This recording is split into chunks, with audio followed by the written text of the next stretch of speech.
দাঁড়িয়ে রয়েছে, মা কখন উঠবে? আর আমি নিজ হস্ত দ্বারা মা জননীকে আমি পানি আমি পান করাবো।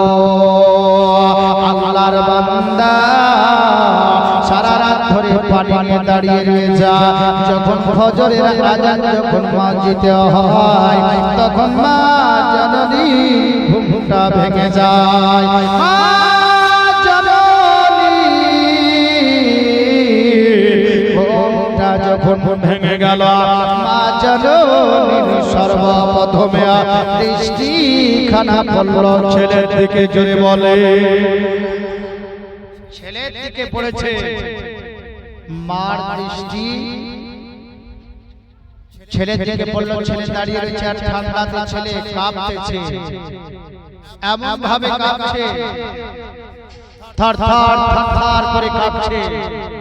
তবে এক মুহূর্তের জন্য বসে নাই, দাঁড়িয়ে রয়েছে। সারা শরীরে ঠান্ডা লেগে গেছে। মা বলছে, বেটা, বলে মা তুমি এইভাবে দাঁড়িয়ে রয়েছো কারণটা কি? বলে মা তুমি পানি পান করার জন্য আমাকে বলেছিলে যে বেটা এক গ্লাস আমাকে পানি পান করাও, এক গ্লাস পানি পান করাও। কিন্তু আল্লাহ পাকে কি লীলা খেলা যে আমি যখন পানি আনতে গেলাম, মা কলসিতে কোন রকমের পানি অবশিষ্ট ছিল না। আমি পানি আনতে গেছিলাম, মা যখন আমি বাড়িতে ফিরে আসলাম তখন আমি দেখলাম যে তুমি ঘুমিয়ে গেছো। জোরে বলুন সুবহানাল্লাহ। বলে বেটা তুমি সারা রাত ধরে এইভাবে দাঁড়িয়ে রয়েছো, বলে মা তুমি কখন উঠবে আর কখন আমি পানি পান করাবো? কি খিদমত দেখেন, মা কি কতটা মহব্বত করে ভালোবাসে। এই রকম ভালোবাসা প্রত্যেকটা মুসলমানের ঘরে যদি থাকে তো কোনোদিন মা বেইজ্জতি হবে না, পিতা বেইজ্জতি হবে না। সবাই পিতা মাতাকে ভালোবাসবে, স্নেহ করবে, মমতা দিবে, খিদমত করবে, খেতে দিবে। একটু জোরে বলুন সুবহানাল্লাহ। মা জননী বলে বাবা কি করলেন? নামাজ আদায় করলেন। এবার নামাজ আদায় করার পরে আল্লাহ পাকের বান্দিরা আল্লাহর দরবারে দুই হস্ত তুলে দিলেন। দুই হাত তুলে দেওয়ার পরে আল্লাহর কাছে ফরিয়াদ করতে লাগলেন, আল্লাহুম্মা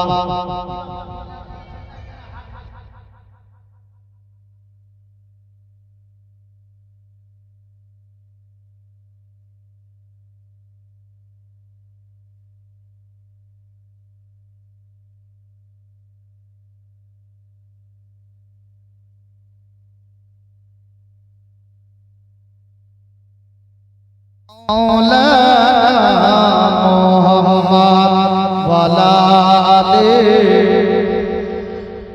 মাওলানা মুহাম্মদ সাল্লাল্লাহু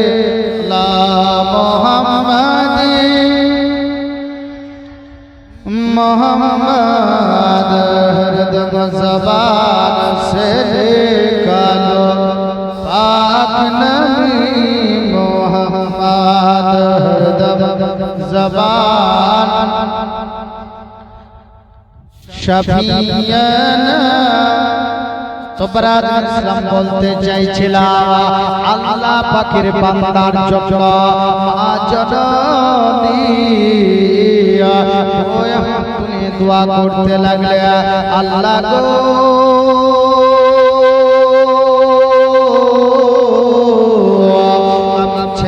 অপরে সন্তুষ্ট হয়ে গেছে। আমার ছেলে সারা রাত ধরে ঠান্ডাতে দাঁড়িয়ে রয়েছে, শুধু এক গ্লাস পানি পান করার জন্য। আল্লাহ পাক রব্বুল আলামিন আমার ছেলের উপরে তুমি সন্তুষ্ট হয়ে যাও। আমি মা জননী সন্তুষ্ট হয়ে গেছে। আর দিনের ঘটনা, মা জননী খারাপ হয়েছে। বেটাকে বলল, ওরে আমার লাগতে জিগার করে না যা, কলিজার টুকরা বেটা রে, আজ বড় ঠান্ডার সময় আজকে দরওয়াজার ভিতর দিয়ে বাতাস আসছে, আমাকে বড় ঠান্ডা লাগছে, তুমি কি করো?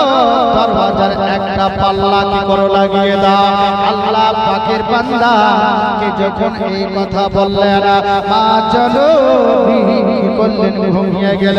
ঘুমিয়ে যাবার পর আল্লাহ পাকের বান্দা মনে মনে চিন্তা করলো, আমি কি করব? মা জানি বলেছে একটা পাল্লা বন্ধ করার জন্য, কিন্তু আমি কোন পাল্লাটা আমি বন্ধ করব? কোন পাল্লাটা আমি বন্ধ করব? দুটো পাল্লা রয়েছে, এই দুটো পাল্লার মধ্যে একটা পাল্লা আমি যে বন্ধ করব, মা আমাকে ডানেরটা না বামেরটা বলল, সেটা তো আমাকে বলেনি। যদি ডানেরটা বলতো তাহলে ডানেরটা আমি লাগিয়ে দিতাম, বা বামেরটা যদি বলতো তাহলে বাম দিকটা আমি কি করতাম? বাম দিককার দরওয়াজাটা আমি বন্ধ করে দিতাম। কিন্তু মা আমাকে এটা বলেনি যে বেটা ডান দিকটা বন্ধ করো বা বাম দিকটা বন্ধ করো, এই জিনিস মা জননী বলেনি। যখন না বলেছে, এই যুবক আল্লাহ পাকের বান্দা মনে মনে চিন্তা করলো, আল্লাহ আমি কোন দরওয়াজাটা একটু বন্ধ করব?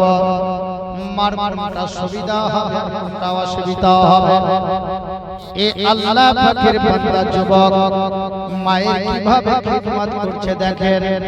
একটি মুহূর্তের জন্য মায়ের কোনদিন বেখেলাপ করেনি, সদা সর্বদা মায়ের একটি কদম চুমেছে, মায়ের পদতলে থেকেছে। এর জন্য তো আল্লাহ পাক আল্লাহ তাআলা মেয়েকে ওই যুবক যখন ইশারা করেছিল আর সঙ্গে সঙ্গে মুসা আলাইহিস সালাম সওয়ারি তৈরি হয়ে গেছিল। সুবহানাল্লাহ।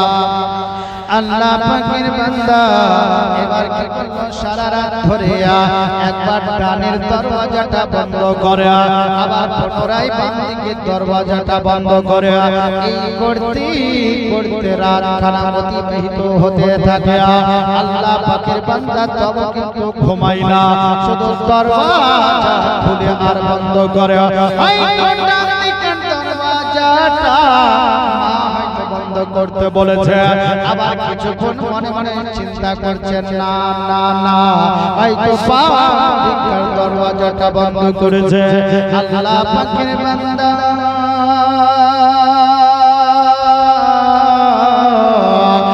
দেখেন এইভাবে সারা রাত ধরে ডানে এবং বামে দরওয়াজা বন্ধ করে। প্রভাত যখন হয়ে যায়, বাড়িতে যখন আজানের ধ্বনি যখন শুরু হয়, মা জননী ঘুমখানা যখন ভেঙে গেছে আর দৃষ্টিখানা ছেলের দিকে পড়লা, পরে আমার লাগতে জিগার, পরে আমার নূরে নাজার, পরে আমার কলিজার টুকরা বেটা বলবার, এইভাবে দরওয়াজা বন্ধ করো, আবার একটা দরওয়াজাকে লাগিয়ে দাও। এইভাবে ডান এবং বাম বারবার বন্ধ করো, আজকে লাগিয়ে দাও।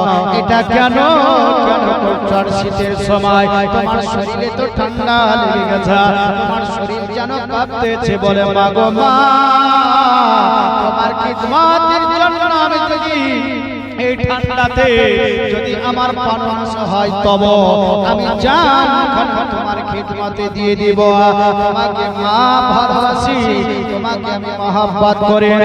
আল্লাহ নবীজি হাদিস পাকে বাবা এলান করেছে, জানিয়ে দিয়েছে, তোমাদের মাতা পিতার কদম তলে খোদার ওই জান্নাত জোরে বলে,